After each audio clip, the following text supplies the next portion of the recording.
What is going on? Today I will be going over the Audi R8 2014 V10 Plus. This is a Gen 1 still, so I'm going to go over a couple things that I like about the car, some of the upgrades that are on it that come with the Plus model, and then some pros, some cons, and a few additional things as well. So without further ado, we have the carbon ceramic brakes. This does come on the Plus models. This doesn't come on every other model. So it is important to know for the Gen 1s, if you're gonna get a Plus, it will have that. If not, and you wanna put them on your own, that is gonna be for sure very expensive, but I would say they're well worth it. Just get used to the squeaking if they're not, warmed up. We got the V10 badge. We got the mirrors, carbon fiber, little add-on down here, carbon fiber side skirt. And then with this, we also PPF'd it. Now it doesn't come with PPF from the shop. It doesn't come like that factory. So I did have that put on. And then when I bought it, there's PPF as well on the front and some other pieces too. It's not all over it, but I feel like it does help, especially with the low car and living in Nevada. Rocks tend to hit this thing all the time, so it's just kind of frustrating. We got the honeycomb grille. And we got the front lip. Down here, it's hard to tell, but that front lip is carbon fiber. A little bit dirty, probably needs to be washed. Back side of the car, still waiting for my custom license plate. Hopefully that'll be here soon. Had this not been installed, that is aftermarket. This would rise up. I think it's when you go about 80 miles per hour, it rises up. There's also a button for it, but it doesn't go up because we have the wing installed on there. And we got carbon fiber trim for this as well. You still got that kind of honeycomb in the back for the exhaust. And then we have the rear diffuser, which is carbon fiber. And then I think I will be upgrading my license plate holder probably soon. I'd imagine I'm looking at getting a new one that maybe isn't just chrome, but has some red in it, and kind of looks a little bit newer. The vents on these are a little bit wider than what you would have on the V8. Does have an LED red light in there as well. Opening up, we do have the diamond stitching, still nylon-y. At some point I'll drink it. I don't fucking know when, but I will at some point. We got the carbon fiber, and I will be doing an upgrade hopefully soon where I will be replacing the light, which I don't even think the light works. And we'll be installing a projection of the Audi logo, easy 15-minute, 10-minute, maybe even a 5-minute install. So we have the diamond stitching, which I've gone over. We got the R8 mats. Kind of, I have a heavy foot, so hopefully they hold up. If not, I'll have to get new mats just because where my right foot for braking and, hitting the gas pedal just tends to be heavy. I don't know why, but I always seem to indent it. Window tint. There is a dual window tint, which you have your strip, which you can see here. And then this is about, I want to say 70%. So it's 70% with your limo tint strip, just to kind of prevent it from, if you get pulled over. That was there when I bought it. I didn't do that. Because if I bought it, I would have just put a 50% on there. Let me go to the other side now. We have another R8 mat to match the driver's side. Our carbon fiber trim, we got that going around. More diamond stitching as well. This does have for the stereo, if you can kind of see it, kind of the same as the newer ones as well, which is your Bang & Olufsen. Probably saying that wrong. And then we have our glove box. More carbon fiber trim. This is with the 2014 and the 2015 model. I highly recommend it if you're going to be getting something that is not manual, right? Because trying to get manual is very rare, hard to come by.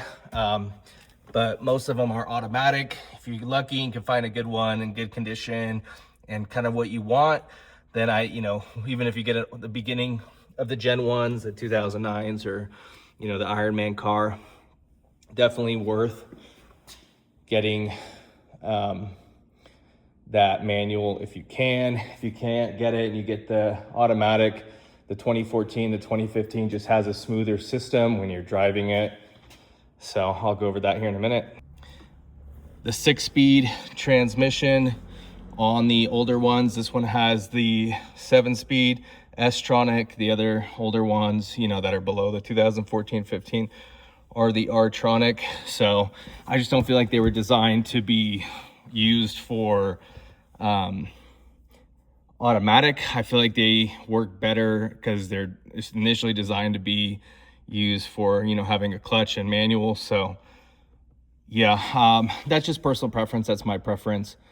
I like having the 14, 15 model. I've driven both 14 and 15, one V8 and a V10, and I'll pick the V10 every single time.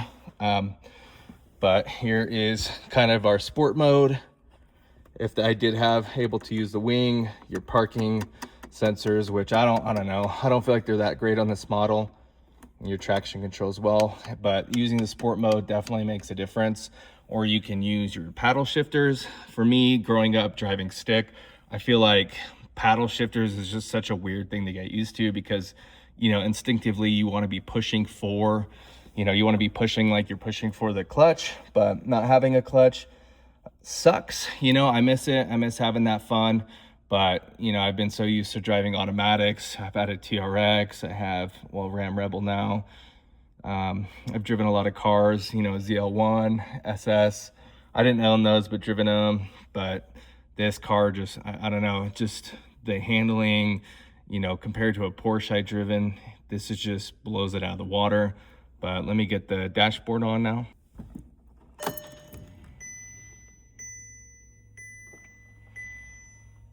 We have the Alpine, which that's going to be loud. Let me close the doors. And we are back. So we got the Alpine. I've gone over this before in another video. Does not have a front camera, would be nice. I also like having the 360 camera. I got so used to that in vehicles. So you just got to be careful with the front end, not to hit a curb, obviously, when you're parking. But you do have the rear camera, which works.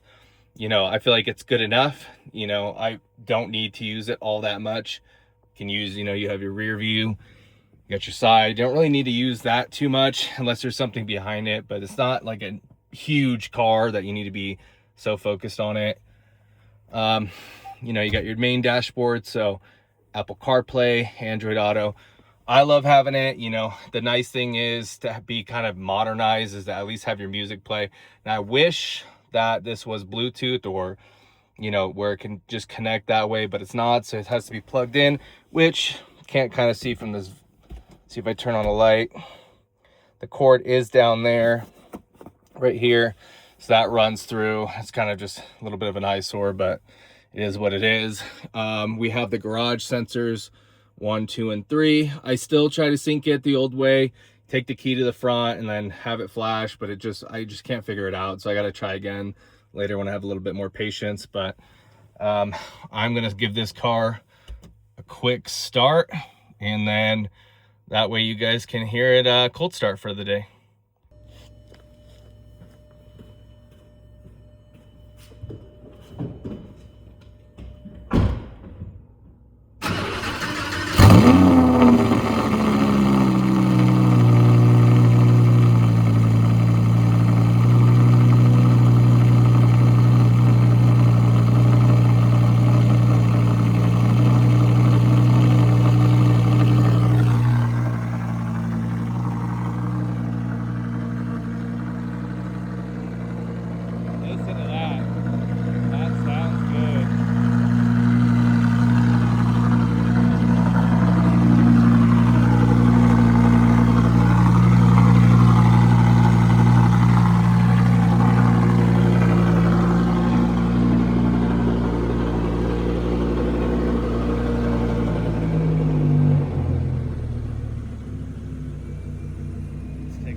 Find the switch behind the chair right down there.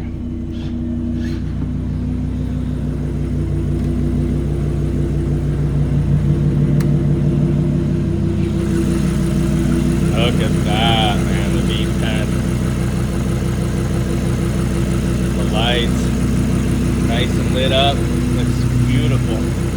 Sounds amazing. Highly, highly recommend. If you can afford the V10, get the V10. Don't get the V8. Unless you like the V8, but man, I've driven both and this is just like a sensational experience. So I do want to thank you guys all for joining me today, and hope you got to see another side of the car. You know, I don't find a lot of videos about the, you know, the Audi R8 V10 Pluses for the Gen 1s. So it's kind of nice to see, maybe for you guys, hopefully see what, you know, differences it comes with, seeing the carbon fiber, seeing the carbon ceramic brakes, you know, the other little details that they put here. Now I wish the gas cap, I wish that came in carbon fiber. I know the Gen 2 makes a cover for that, but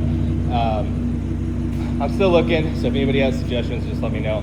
I just want to thank you guys again. So don't forget to please like, share, and subscribe to my channel. Thanks all. See you next time.